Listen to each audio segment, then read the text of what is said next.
We are about to watch the total forensic dismantling of Reform UK. James O'Brien and Henry Riley expose everything here, from police investigations to financial ruin. It is a massive list of failures, so I have time-stamped every single scandal below so you can skip through the wreckage at your own leisure. Now, let's watch this together and then I'll give my 2 cents at the end.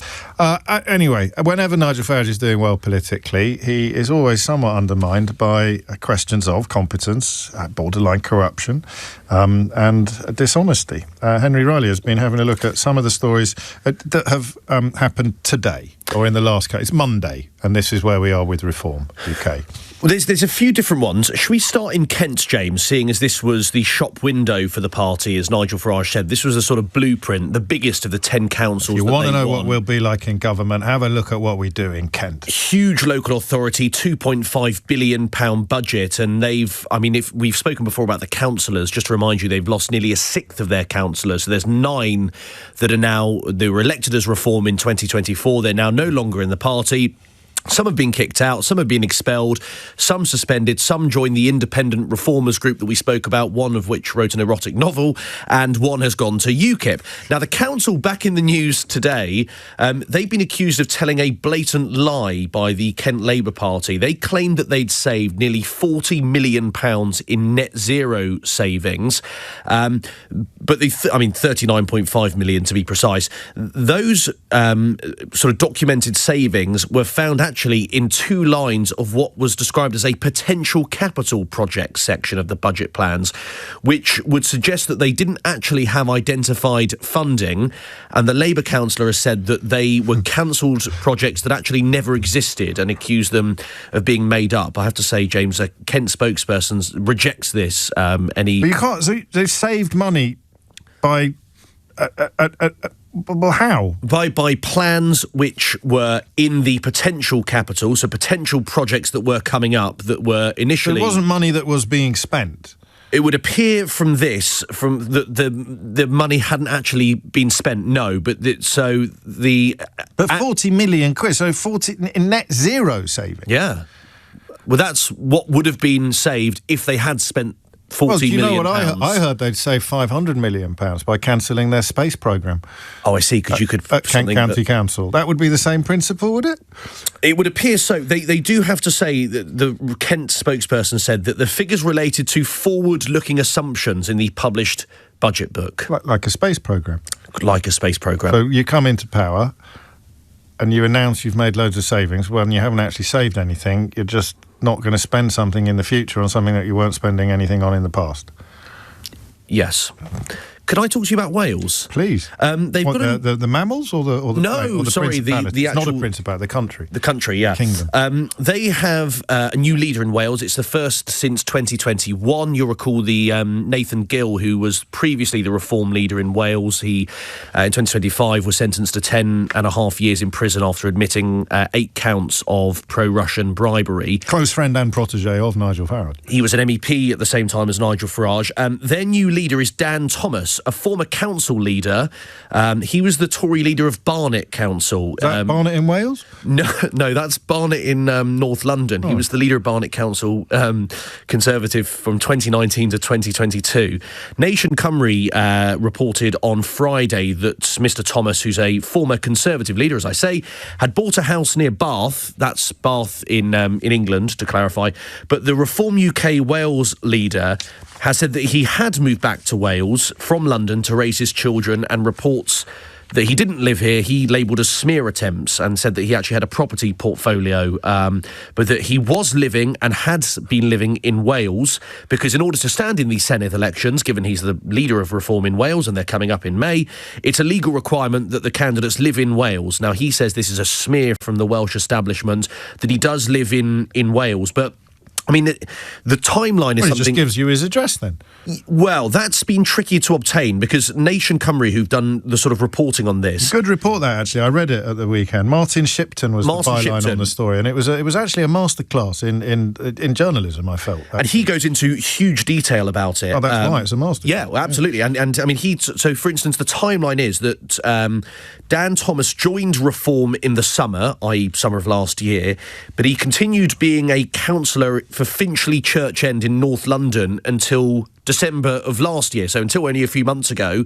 But he claims he moved to Wales in 2024, which would suggest he was a North London councillor while living in Wales. He says that if he'd had a by-election, it would have been disruptive and cost the taxpayer tens of thousands. What did he tell his colleagues in London when he left London? Did he tell them he was moving to Wales, or did he tell them he was moving to Bath? He told them he was moving to Bath initially. The other curious part of this is that Nation Cymru also report that he was not on the electoral register in the area with which he has said that he is from, and so that's Blackwood in Caerphilly, in that particular county borough. They report, Nation Cymru, that he was not on the electoral register in December 2025. I suppose that's the thing about property portfolios. Sometimes you can... Didn't Farage buy a house by accident, or say he'd bought a house when he hadn't? His wife owns the house in Clapton. Partner. Can I talk to you as well about a Reform councillor from Worcestershire who resigned on television yesterday? Is it also from Reform UK, is it? This from Reform UK, yes. This is all in one day. These are all the scandals and problems surrounding Nigel Farage's outfit, and it's only Monday. It's not even lunchtime yet.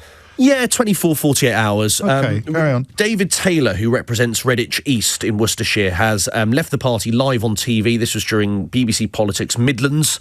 Worcestershire County Council recently warned that it faced effective bankruptcy and has applied to the government for permission to increase council tax by up to 10% from April. I got on the phone to him earlier on, actually, Councillor David Taylor, and he told me why he's quit. In all honesty, I've been thinking about it for several months. I like to think I was voted in for my transparency and honesty, and if there's something I don't agree with, I'll stand up and say it. The people I represent are struggling as it is, and I cannot stand in front of them and say, we're going to put your council tax up by 10%, and then on the other hand say, at the same time, we're going to pay a senior director a 10% annual bonus. I can't do that. That's not why I'm in this. That's not why I came into politics. I came into politics to improve services. The people running the council today in Worcestershire, the leadership, haven't been strong enough, in my opinion. A 10% proposed increase to council tax in that area. Councillor David Taylor says that at a time where they are looking at this retention bonus payment for executives stuck in the craw. Lastly, there is one more, James. Let's do it after the news. OK, sure. There's just so much going on. Sorry. Just that one party that we're going to actually straddle the news and come back to it later. Well, I should also remind people that we are talking about the big political story of the moment, which is the resignation of the Downing Street Director of Communications, Tim Allen, following fast upon the departure of Morgan McSweeney, whose job description temporarily eludes me, but luckily Henry Riley is here. He was Chief of Staff. Thank you very much. And we will return to the question of what it is that perhaps best explains Keir Starmer's perceived unsuitability for the role when he arrived in Downing Street with such high expectations. Is it possible that the Welsh fella, could his girlfriend have bought a house without anyone knowing quite where the money had come from, but not yet registered it? I don't know where that came from either. No, I'd have to have a look into that. All right. Anyway, we'll get back into that. And the other story that Henry has unearthed for your delectation is arguably the most embarrassing or potentially difficult of all four. That's 4 Reform UK stories, and it is now 12 noon on Monday. James O'Brien on LBC. 2 minutes after 12 and you're listening to James O'Brien on LBC. Do you want to play a little game or not? Just a little bit of a diversion from the politics. Henry Riley is with us. He has been running through the stories that are embarrassing Reform UK today. Today, as in like today, at 12:04 on Monday, and we're going through 4 stories that have popped up over the course of the weekend. Not that you'd know it from most media. But if you want a little diversion from that, we could play a game. I just introduced Henry Riley to a new vegetable. A vegetable you'd never heard of before. No, Kaylettes. Sorry, don't give it away, for God's sake. You can't do jingles, you can't give... Sorry. I thought you were sort of inviting me. I was going to do a phone-in. Oh, sorry. Or at least a text in. What vegetable have I just introduced Henry Riley to? Well, you previously outed me on air for buying the yellow stick of food. So I'm sorry about that. No, that's all right. Probably your mum wasn't very pleased about it. No, I think she was pleased it's been called out finally. Yeah, you can't go around on a diet of food that's been reduced at closing time in the supermarket, Henry. No, veggie kebab, very nice. It's bad for the brand. Bad for the... No, of course you can. It's good. Good for you. Good for you. Bargain hunting. Nothing wrong with that. Kaylettes. Kaylettes, yeah. I've just seen I can... They're delicious. Get my hands on those bad boys. I love them. £1.45, yeah. I would recommend the Morrison's Best ones. They're like a cross between a sprout and a cabbage, or a kale and a sprout. So they're like flowery sprouts. Flowery Sprouts was the name of my first band. Yeah. And I air fry them. So toss them in a little bit of olive oil, a few chili flakes, maybe. Anyway, sorry, carry on. But back to... Oh, yes. Well, I'll let you do this because I get frightened when there's by-elections about what we can and can't say on air. So we've done the Net Zero Kent story, the Reform new leader in Wales, the Reform councillor resigning live on TV, David Taylor. The other one is the by-election, as you say, it's taking place later this month in Gorton and Tenton. Actually, I've got Kaylettes on my screen, so I need to go back to what I was on before. Brassicas. This is... the government is possibly falling, and we're on LBC talking about brassicas. This is a letter that has been sent, or purported to be sent by and handwritten by local resident Patricia Clegg, who's no relation of Sir Nick, but a Reform MP has said the party's done nothing wrong. So what happened is they've sent out a letter, which is done by other parties, and I'll play you in a minute what Rob Ford, the professor of politics, has told me about it. But they've sent this letter out to people where she claims, Patricia Clegg, who we haven't heard from subsequently, who said she no longer wanted to vote for Labour, but was in fact going to go for reform and vote for reform. Now, the issue was the letter didn't identify the promoter of the material, which is why Greater Manchester Police have confirmed that they are now investigating. The Hardings Print Solutions Limited, the company, have apologised. And I asked Professor Rob Ford what the party could have done wrong in this situation, what might be at fault. Well, the allegation is that they haven't provided the identification information that is legally required on all election communications within an election campaign. So they've produced this leaflet that looks like it's a letter from a nearby neighbour. That's actually a fairly standard kind of format for leaflets in by-elections, but crucially, voters need to know that this isn't actually a letter from a nearby neighbour, that it has in fact forms part of an official campaign. So parties are always required to provide details of who has commissioned this, which party has done it, which candidate. That would normally all appear on the bottom. If you look up leaflets like this in leaflet archives, you'll see that information always there. That information wasn't on this leaflet, which means that a voter just looking at it would have no idea that it had come from Reform UK or from their candidate in this by-election. And have Reform done this before, do we know? And do we know anything about Patricia Clegg, the lady who it's signed by?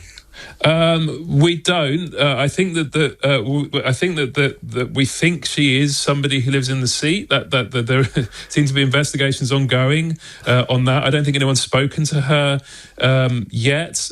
We do know that Reform have done letters of this, or letter-style leaflets of this kind before. That's Professor Rob Ford speaking with me, Professor of Political Science. But this letter from Patricia, it's signed a concerned neighbour. Nothing sort of completely new, but the real issue is there's no imprint as to where it's come from. It should have said from Reform. Maybe she lives in Wales. Speaking of which, to return to the first story, or the second story, possibly the third story that you covered, but not the fourth, because that's the one you just did. There was a comment from the Senate member Alan Davis about this housing confusion regarding the new leader of Reform, not UKIP, in the country. As James Evans said quite recently, Reform is full of hypocrites who have no principles. Who's James Evans?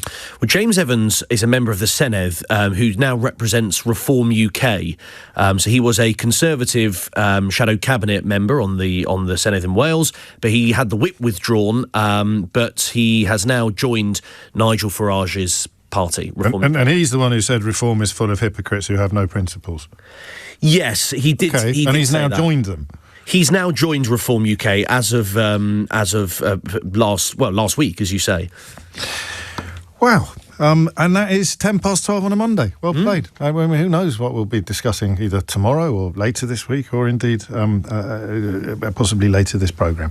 Henry Riley, thank you very much indeed. I'm very happy to have introduced you to Kaylettes. Let me know how you get on with them. Yeah, I will do. Yeah, I'm looking forward to that. Thank you. Back to the imminent collapse of the current government. Stepping away from brassicas for the time being and returning to the only... On LBC. 11:36, you are listening to James O'Brien on LBC, where Henry Riley has just moonwalked into the studio to bring us up to date with the latest developments in the land of Nigel Farage. Any updates on yesterday? Have we found out where the new leader of UKIP in Wales, Reform in Wales, who is not the one that's currently in jail for taking bribes from a Kremlin stooge for polluting British discourse by spreading Russian propaganda? Although Vladimir Putin, as far as we're aware, is still the world politician that Nigel Farage admires most. We need to make this clear. The bravest man he's ever met is Donald Trump, but the politician he admires most is Vladimir Putin.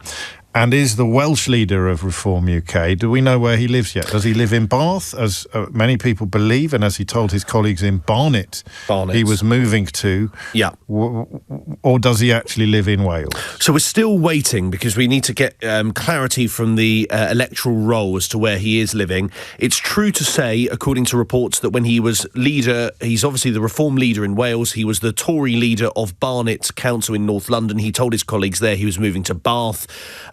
But is now the Reform leader in Wales. At one point was concurrently in Wales whilst being a councillor for Finchley Hall in North London. Can't he just give you his address and shut all this nonsense down? I've asked for a postcode, so I'll let you know when I get an update on that. Okay, well, hang on, I think we've got a postcode. Oh, yeah? Bernard Manning. Oh, no.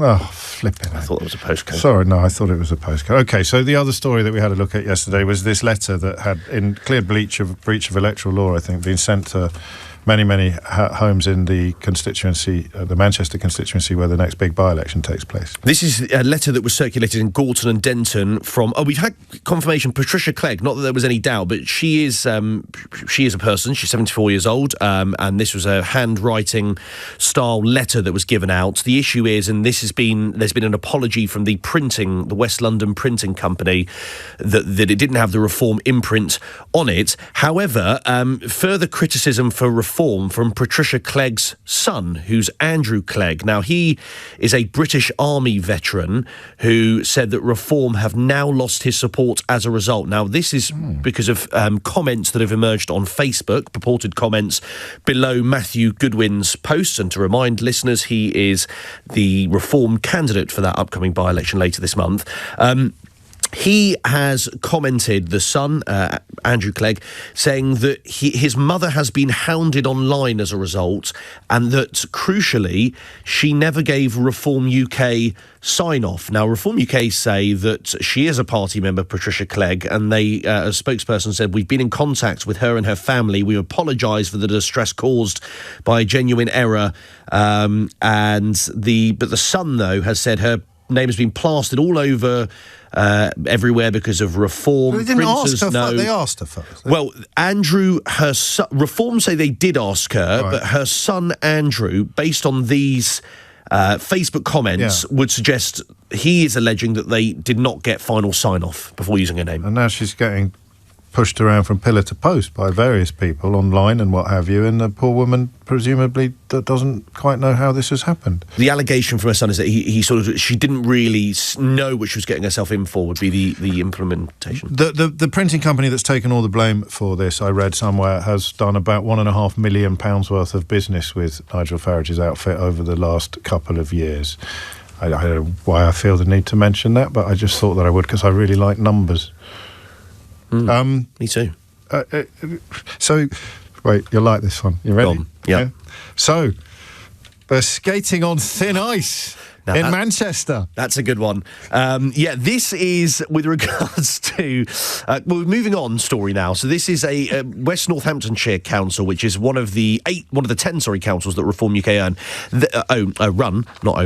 They are in a spot of bother because they installed a festive ice rink that was there, if you live in the local area, it was there from the 4th of December to the 4th of January. They said that they broke even, which Great, that's a very nice thing to do, to have an ice rink in the local council, exactly what local authorities should be doing. The issue, though, is that according to Freedom of Information requests, the ice rink actually cost 335 grand, and would suggest that Reform then didn't break even, because they said they broke even, as I say. So the cost of it, 335 grand. I know you like numbers, James, as you said. Yeah. In terms of ticket and bar sales, it raised 123 grand. Which, if you do the maths, is about more than 200 grand difference. Not to tell you that, because as you say, you like your numbers. But the shortfall that Reform had claimed is made up from the UK Shared Prosperity Fund. So government funds went to sort of cover 70 grand's worth. On anything. Could have been spent on anything, including military heroes. And 107 grand was from the council's culture and events budget, and for a bit from the town council and other areas. So the opposition parties are saying you can't break even based on other funds. I mean, you have to have sort of sold tickets. You break even by covering your costs with your sales. Yeah, quite, which there's a 200 grand shortfall, so say opposition parties. David's been in touch. He says, what's happened to Henry's Reform erotic novels feature?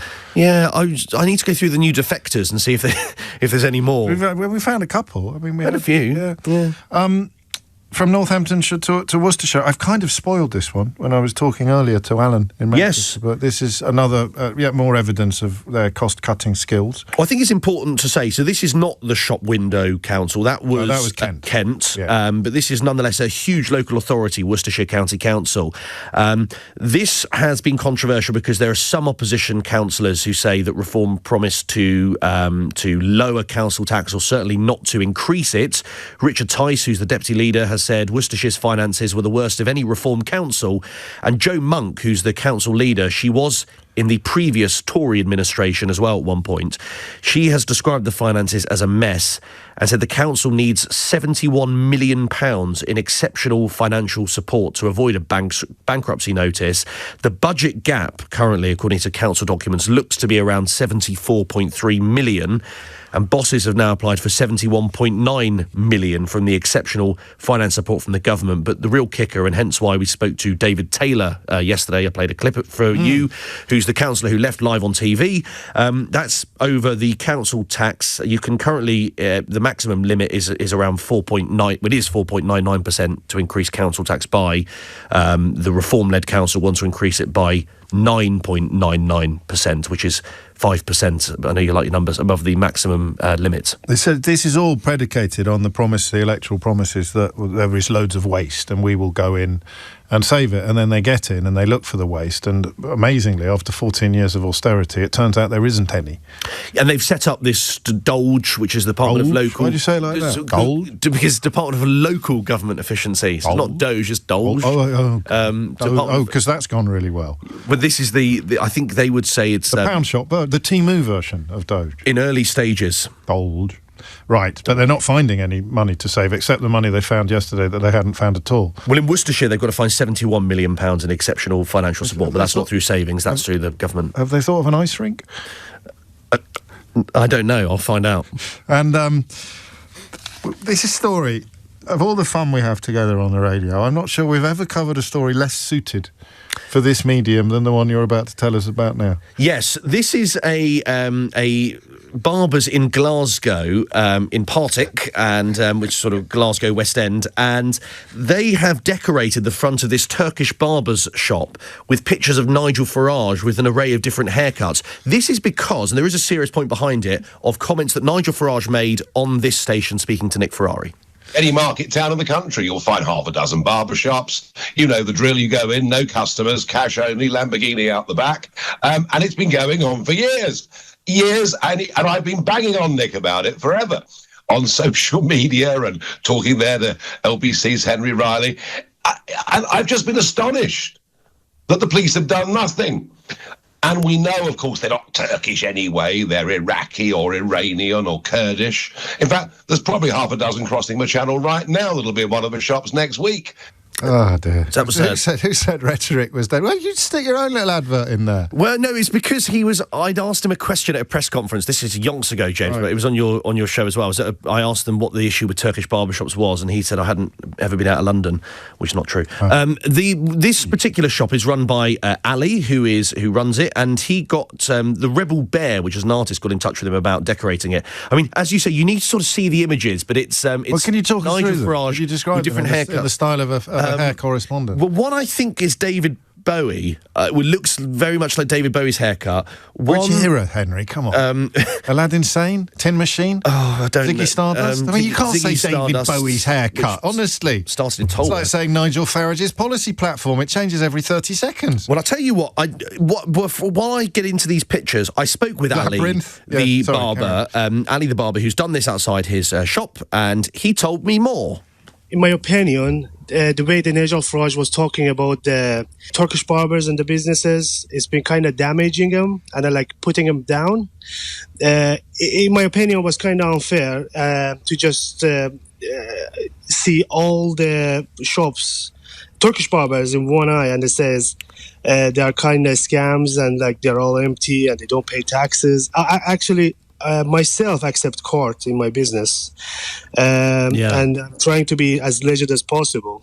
And then I didn't not sure why he just picked on us like that. And what customers saying about it? Because there's quite a few, from what I can make out, there's 7 pictures of Nigel Farage on the front of your shop now. Yeah, I've been moving him about. Right. But to be honest, my shop is now turned out like a museum. Everybody's just coming and taking pictures.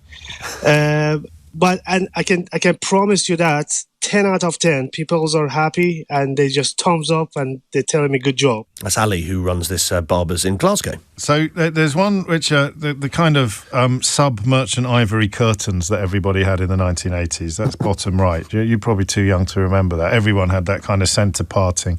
It's a bit Manchester. You remember that look with the Manchester parting, the curtains? I thought it looked like Roger Allam from the thick of it. It does a bit, yeah. It does a bit. The one at the top is extraordinary. That's more sort of flock of seagulls. That's again a 1980s sort of George Michael, but with a touch of Limahl or Nick Kershaw just on the right hand side of it.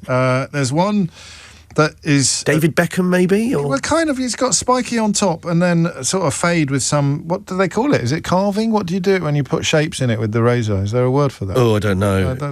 Oddly, there's none which feature him just with sort of quite a long fringe that comes down over his forehead and a little moustache. But maybe that'll be in the next tranche of photographs that are released. What's the name of the barber's shop? Well, there's one. That's a good question. G11 is the name of the G11 or G11. More as well. There's loads. One where he looks like there's one where he's got Dumb and Dumber things sticking out of his nose as well for the get the nostril clearing. Yes. What an imaginative business. That's the kind of entrepreneurial spirit that we should be cheering to the rafters, not accusing of lies. And as Ali said, there people are popping in just to get photographs as well. It's become a sort of museum, a shrine. His shop. That's almost it, is it? Yeah, that's it for today. I've got one. Oh, yeah. Yeah, so it was 4 stories yesterday that should be receiving rather more attention, given where Reform currently sit in the polls. 4 more today, and it's only Tuesday. I'll keep an eye out. I've got 5. I've got a 5th one. Oh, have you? Who said, and I should make it clear that a full list of all the candidates that are running in Gorton and Denton will be available on our website if it is currently required to be. It's just me covering my backside because I'm terrified of by-elections. You know, the only time I've ever had an Ofcom complaint upheld, and I have received hundreds, if not thousands over the years, was over a by-election, Henry. I'm not going to say any more about it. All right. I get very nervous. But you can find a full list of all the candidates in the Gorton and Denton by-election up on the LBC website. Can you find pictures of Nigel Farage's variety of haircuts yet, Eleanor, as well? Is that up? Do we know? Well, it should be. I don't want to miss a trick in socials. Who said... Yeah.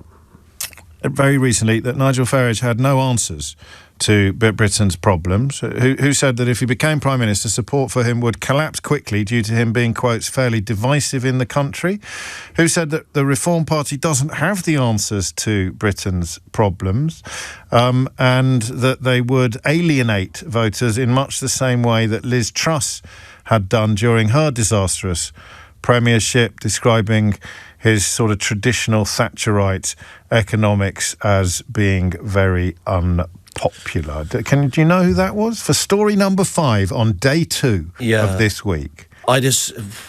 I'm not going to phone a friend. I'd take a punt here. I'd assume the Labour candidate. Well, no. Actually, no. It's the Reform UK candidate in Gorton and Denton. Describing the leader of Reform UK as being pretty much useless and deeply divisive. So I don't know if that's stopped clock twice a day territory, is it, or not? But as I say, a full list of candidates in that by-election is available at the LBC website. Great stuff. We can't stretch this out for another day, can we? We'll see what happens. It's 11:50. James finally arrives. But anyway, we're thinking of calling this the Farage Files, because Henry Riley and I have this week stumbled into an investigation into what would happen if we treated Nigel Farage's outfit in the same way that the Daily Mail treats it. Well, in the same way that the Daily Mail and most of the UK media treats the Labour Party. We had 4 stories on Monday. We had 4 stories yesterday. We've probably run out of stories by today, Henry. 5. You sound like Len Goodman. Yeah, sorry, yeah. 7? No, 5 stories today. Sorry, that was a bit much, wasn't it? Yeah, I mean... take it away, Maestro. Okay, well, let's go first with working from home, which was obviously a conversation on LBC yesterday and today. This rally that Nigel Farage gave in Birmingham, he said, quotes, people aren't more productive working at home. It's a load of nonsense. They're more productive being with fellow human beings. How does he know? He hasn't had a job since he joined UKIP.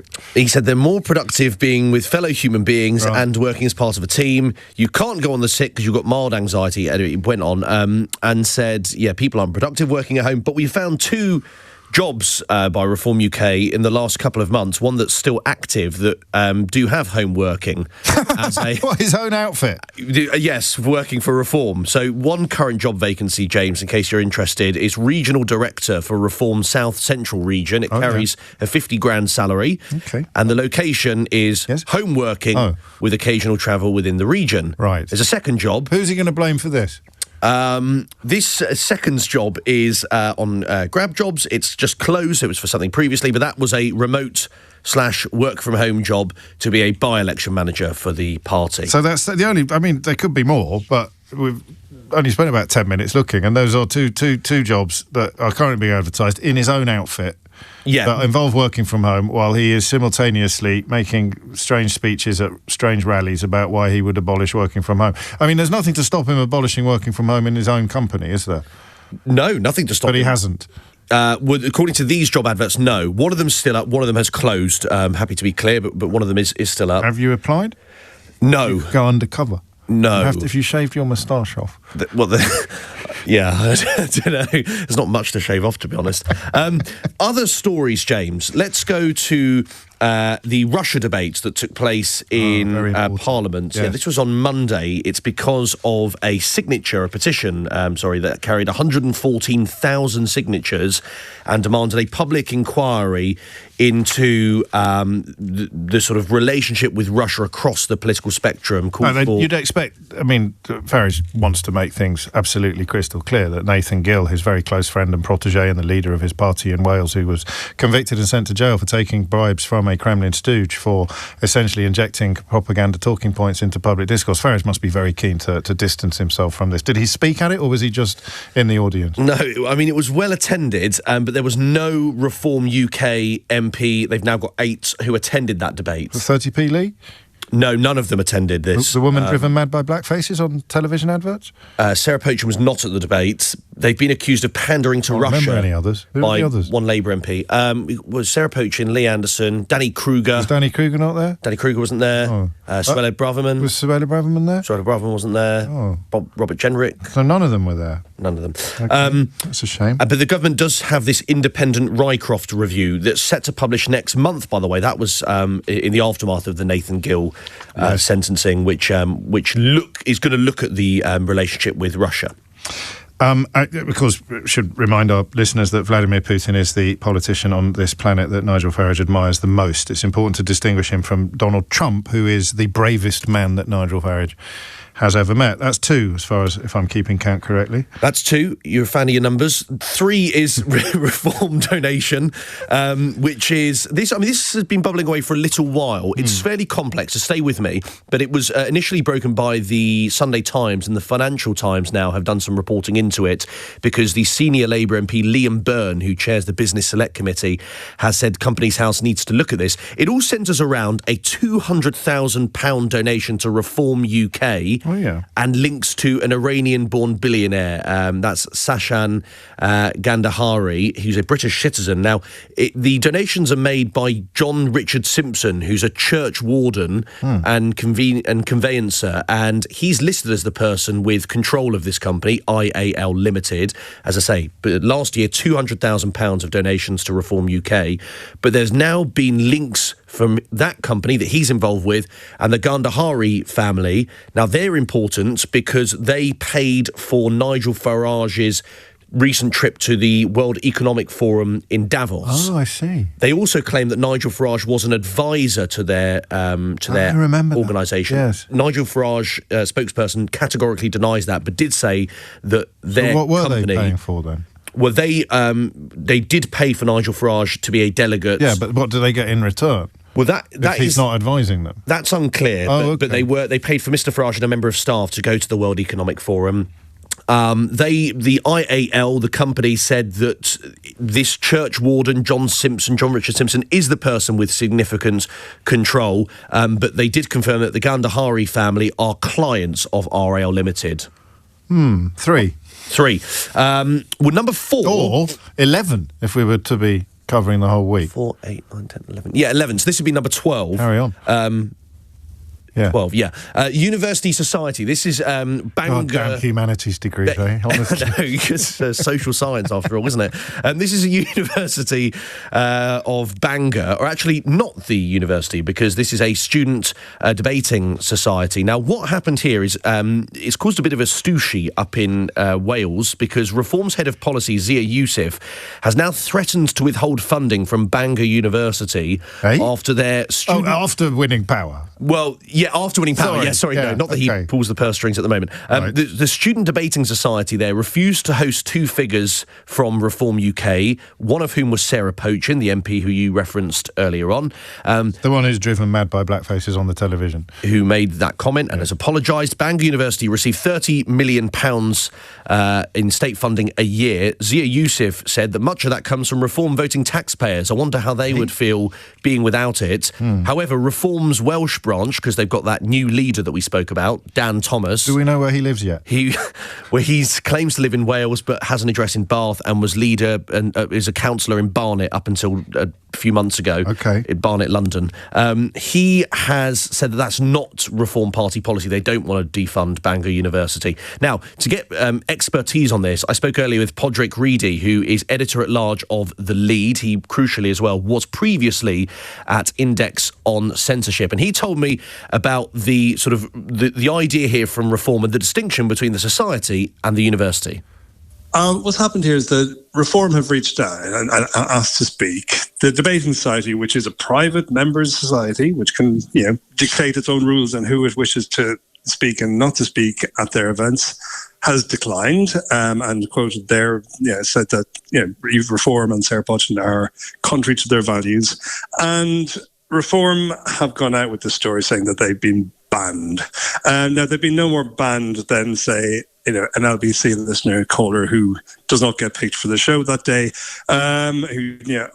if I write an article and it doesn't get submitted to a newspaper and it doesn't get used, that doesn't mean I'm banned. That means I don't have any right to speak there in the first place. Or indeed, if I was to say to Reform that I want to speak at their conference and they politely declined, I don't think I claim that I've been banned. I hadn't been invited in the first place. But of course, Reform have got the headline they want now. And they can make a fuss, they can make Trumpian noises about defunding the university, which has nothing to do with the decision. So it's a weird success for Reform, but it has nothing to do with free speech. So dishonest and pathetic.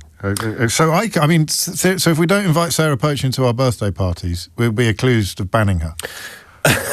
Yes, or if she asked to come to our birthday party. And we said no. Certainly I've not. got an invite list. I've got black friends. I don't want you to be driven mad by their faces, you might say. Then we'd be banning her from our birthday party. Well, quite. Despite It wouldn't not be. knowing her. It wouldn't be banned. Certainly not wanting her at our birthday party. And that distinction there, as Poderick really makes about the university, very keen to stress that they have not banned reform, rather one of their independent societies run by students. You pay to be a member of, presumably. I was at the University College Dublin Philosophical Debating Society last week. And, they are incredibly independent and entirely student-run. It's got absolutely nothing to do with central funding. Yes. Which they know. This is what we're reading between the lines. Poderick's well aware that they know this reform. They're just trying to... they are demonstrating contempt for the intelligence of their own supporters because they know that the headline and the provocation will work, even though the facts don't back up the claim at all. Pathetic, as I say, and dishonest. That's 3.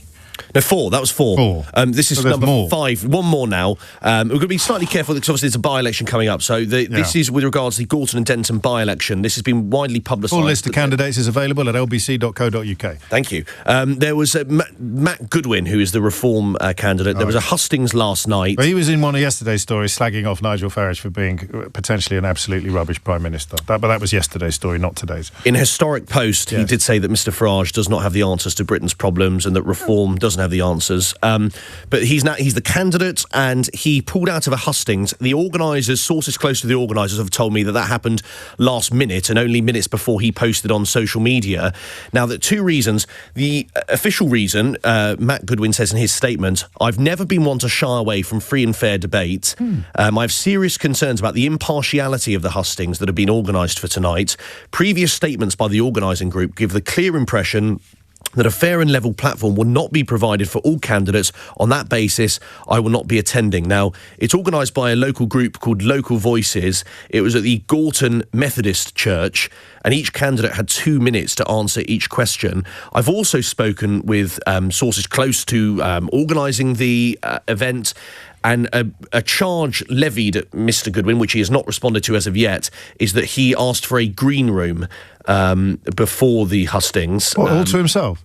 Yeah, well, to have a sort of private moment maybe before the debate starts. But they told him that at a Methodist church... He's working on an erotic novel. Well, that would give us more content. But he did tell us that the sort of claim is that because it was at a Methodist church, James, they're not aplenty green rooms at Methodist churches. Presumably, and not much else. Yeah, and so I think the point was made that wouldn't be possible. Right. And then, obviously, the green room issue was not an issue in the end because Mr Goodwin did not attend the debate. So, that was exhausting. It's almost funny until you remember that these are the people asking for your vote to run the country. We just watched a party that claims it can save Britain, fail to successfully run a local ice rink, fail to follow basic election law, and fail to even verify where their own candidates live. James O'Brien calls it out perfectly. When you strip away the bluster and the rhetoric, what is actually left? In this case, it seems to be a £200,000 hole in the budget and a police investigation.